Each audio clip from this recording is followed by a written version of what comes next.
What the f***? This graphics card supposedly performs on par with a 3060 gigabytes. And it only cost $130. I grabbed it on eBay. Let's unbox it and see what's really inside. Is this a hidden gem or a total scam?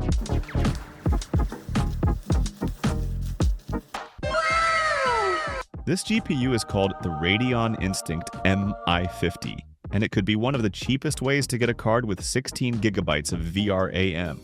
Released back in 2018, it's built on the Vega 20 GPU architecture, and there's even a variant that comes with 32 gigabytes of VRAM. If you're looking for a high memory card without breaking the bank, this one definitely deserves a closer look.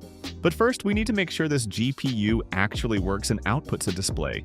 To start, we had to grab a mini DisplayPort adapter, either to DP or HDMI. The seller recommended using DP since HDMI can be picky with some monitors. Unfortunately, I couldn't find a DP adapter, so I had to go with HDMI and just hope it would work with my ASUS monitor. Luckily, it powered on and displayed properly. Everything looked normal. Next, I tried connecting it to my 2K LG monitor to see if it could handle higher resolutions.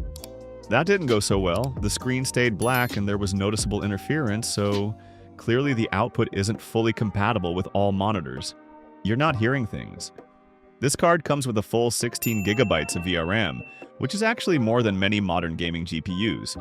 But don't get too excited just yet, that this isn't really a gaming card. It was designed for servers and heavy compute workloads like AI, deep learning, or HPC tasks. That said, it does have some specs that give it a gaming edge.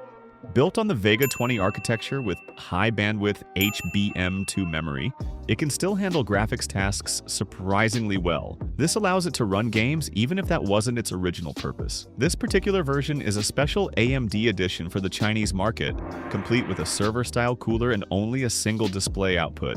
Mini DisplayPort. It's definitely a unique piece of hardware, but with a little optimization, it can be used for gaming, making it a fascinating budget option for enthusiasts willing to experiment. My first impression of this GPU is just how solid and hefty it feels in hand. The card features a squirrel cage-style heatsink with a thick copper base, which efficiently transfers heat from the GPU, while the cooling shroud has been reinforced to optimize airflow. Originally, the card's vapor chamber design didn't include a fan, but it looks like after being removed from a server, the seller redesigned and 3D printed the casing to add a fan specifically for the squirrel cage cooler.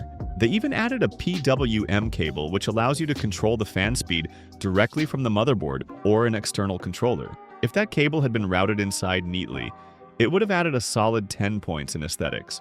But functionally, it turns a server-grade GPU into a card that can run stably in a gaming PC. It's impressive to see how a piece of server hardware can be adapted to work reliably in a totally different environment.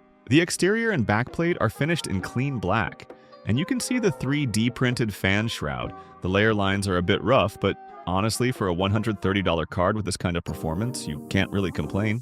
The MI50 GPU shows some cosmetic wear from its time in server environments, such as slightly corroded heatsink fins and rough brackets, but a fresh coat of paint keeps it looking clean and functional. Unlike mining GPUs, which are pushed 24/7 at high voltages and temperatures, this card was designed for long-term reliability and controlled workstation settings.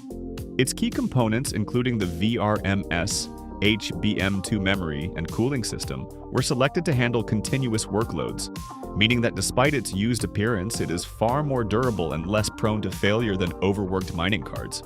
Overall, minor cosmetic flaws are easily forgivable considering the price and performance this GPU offers, making it a surprisingly reliable option for enthusiasts willing to experiment.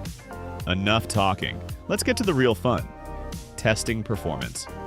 But before we dive in, let's quickly run through some key specs of this card. The AMD Instinct MI50 is a specialized Vega GPU built on the Vega 20 architecture using a 7nm process. Inside, it packs 3,840 shader cores, along with 240 TMUs and 64 ROPs.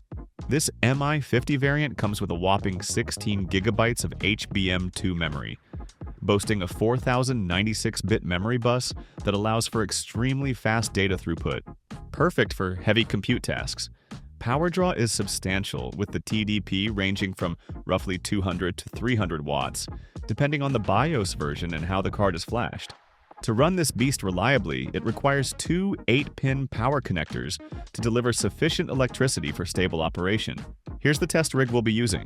Motherboard: B760M, Aorus Elite AX DDR4, CPU i5-12600K, RAM 16 GB, power supply 700 watts real output.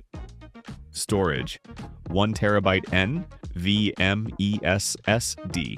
Since this GPU is being compared to the RTX 3060 12 GB, I've also got a 3060 ready here so we can run a side-by-side comparison and see how they stack up in real-world performance.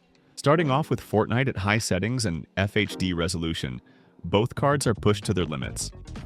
Interestingly, there's no significant difference between them in terms of FPS or overall performance. The frame rate stays impressively stable at around 130 frames per second, and even during intense firefights, there's no noticeable drop. Smooth and consistent gameplay all the way.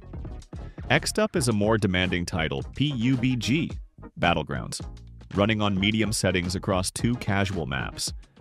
Both GPUs are pushed to their limits during gameplay. The MI50 maintains a fairly stable FPS around 120, while the RTX 3060 edges ahead by roughly 5 to 10 FPS. One thing to note, though, when opening the inventory tab, the MI50's frame rate can drop sharply to around 40 FPS, whereas the 3060 remains rock solid. Overall, the MI50 delivers acceptable performance, not perfect, but enough to provide a smooth and playable PUBG experience, proving that even a server-oriented GPU can handle moderately demanding games surprisingly well. Next up is Minecraft, a game that can really push GPUs to their limits. Running at 8 chunks with BLSS shaders enabled, both cards perform similarly during normal movement and block placement. However, during TNT explosions, the MI50 drops to around 60 frames per second before quickly recovering, while the RTX 3060 remains stable above 100 frames per second. Similarly, when entering water, the MI50 dips again to about 60 FPS, whereas the 3060 maintains 90 to 100 frames per second. Overall, the MI50 is less consistent in scenarios with heavy effects, but considering its price of just around $90, it's hard to complain. For budget builds or casual play, it still delivers a surprisingly solid experience. Next up is Black Myth Wukong. At first, the MI50 experienced crashes after 5 to 10 minutes of gameplay, along with noticeable screen tearing, which was a bit concerning. However, after resetting the system and reinstalling the drivers, using version 24.9.1 as shown, the GPU ran smoothly. When testing again, the RTX 3060 has a slight advantage thanks to its newer architecture, averaging 10 to 15 FPS higher than the MI50. Both cards maintain stable performance around 60 frames per second on medium settings, delivering a playable experience even in a demanding title like this.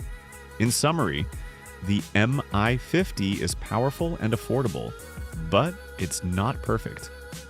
Across most benchmarks, it trails the RTX 3060 by only about 5 to 7%, yet it comes with a whopping 16 GB of VRAM, enough to comfortably handle simulations or heavy workloads. And the price? Insanely sweet, just a fraction of what a 3060 costs. The catch is, this card wasn't designed for gaming. Drivers and BIOS aren't fully optimized. Some games might crash, and the fan can get a bit loud if left on default settings. To get the most out of it, you'll need to tinker. Find stable drivers and tweak settings. Thanks for sticking around, and I'll see you in the next one.